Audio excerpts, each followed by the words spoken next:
mengeluarkan zakat wajibnya dengan makanan pokok. Ada yang gandum, ada yang jagung, bahkan di sebagian wilayah Indonesia. Kemudian bagaimana jika mengeluarkan harganya? Zakat fitri dengan uang. Berarti kita taklid kepada Imam Hanafi. Boleh-boleh saja kita yang mengikuti manhaj fikihnya Imam Asy-Syafi'i, kita taklid dalam satu bab, tapi kesatuan penuh, taklid kepada Imam Hanafi. Karena diperbolehkan wa yajuzu apa zakatul fitri biqimati qutil baladi. Menurut Imam Hanafi boleh mengeluarkan zakat fitri dengan harga dari makanan pokok yang wajib dikeluarkan oleh kita. Namun kita harus dalam satu kesatuan yang tamun, yang sempurna dalam taklid mengikuti satu bab itu. Bab zakat fitri ya kita mengikuti, jangan cuma menggunakan uangnya saja, tapi sebaiknya juga mengikuti kadar yang dikonsepkan oleh, yang diijtihadkan, yang diutarakan oleh Imam Hanafi. Kalau kita dalam mazhab Syafi'i, satu sok kurang lebih kalau dikonversi dengan kilogram 2,75 kilogram, 2/3/4 kilogram. Nah, sedangkan kalau kita mau mengikuti atau berpedoman pada mazhab Hanafi, maka harus secara total dalam pelaksanaan zakat fitri ini, ya, baik tata cara ataupun kadarnya, dengan disertai bimbingan niat, dengan bimbingan niat dari amil ataupun kita sudah mampu berniat, ya niatlah. Menurut madhab Imam Hanafi, satu sok itu menurut ijtihad beliau, dengan kadar keilmuan beliau, dengan kompetensi keilmuan dari beliau-beliau madhab Hanafi, para ulama Hanafiyah, dikonversikan satu sok itu sama dengan 3,8 kilogram, bukan 2,75 seperti para ulama Syafi'iyah. Jadi menurut para ulama Hanafiyah, satu sok itu adalah 3,8 kilogram.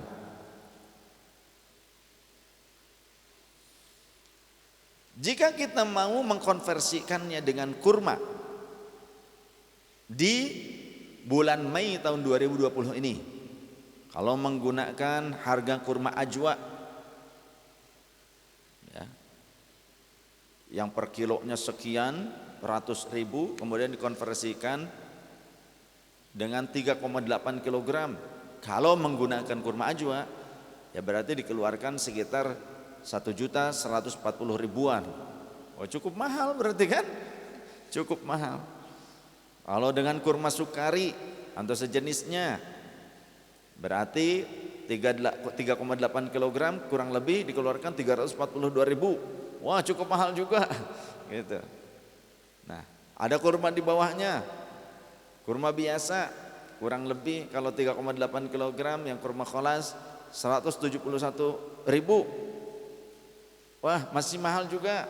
Dikonversikan dengan anggur kering atau kismis, yang kismis jumbo 3,8 kilogram sekarang ini Mei 2020 570.000. Kalau kismis kecil 380.000 per 3,8 kilogram.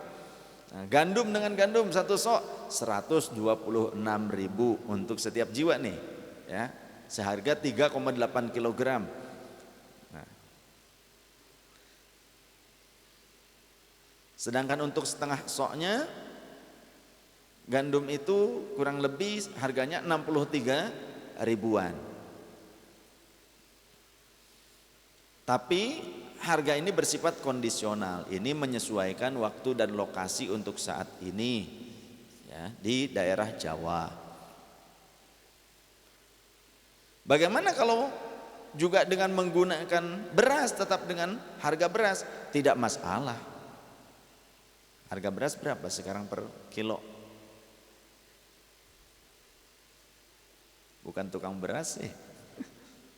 Berapa? 12.000 yang bagus ya.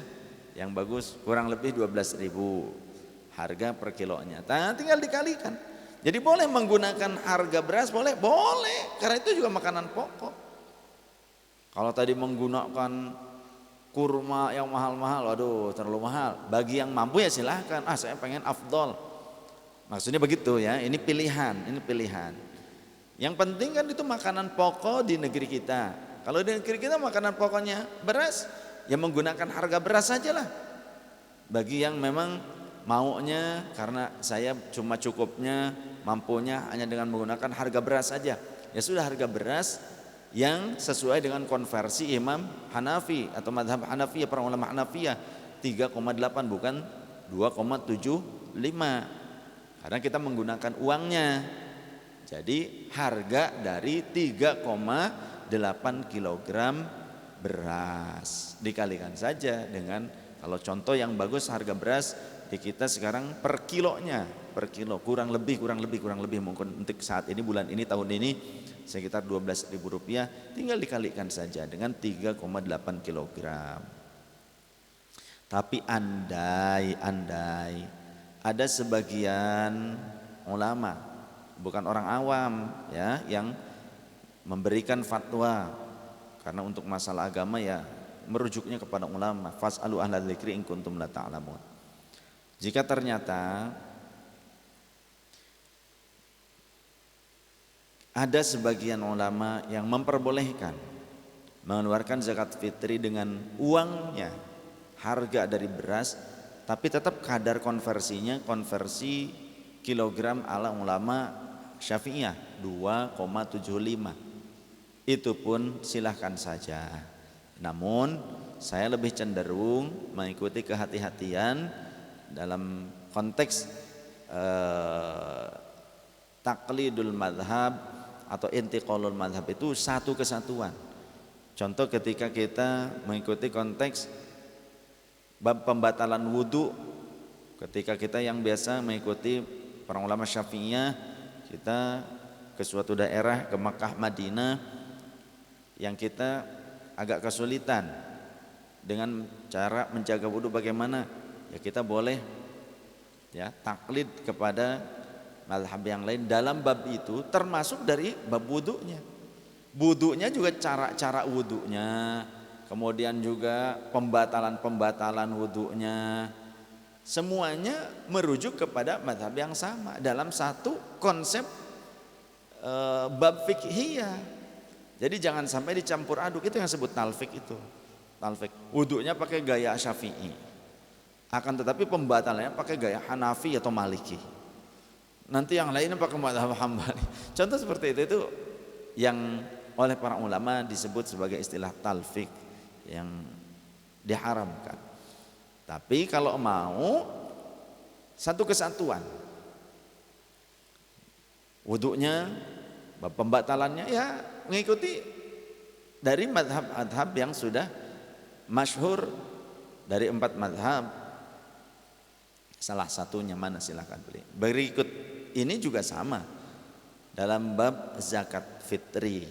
Jadi kalau kita menggunakan tata cara para ulama Hanafiyah yang memperbolehkan mengeluarkan uangnya, harga dari zakat fitri tersebut, boleh kita mengeluarkan uang dari harga. Kalau di kita beras, makanan pokoknya, maka seharga beras tapi konversinya 3,8 kilogram, bukan 2,75 kilogram, bukan liter ya.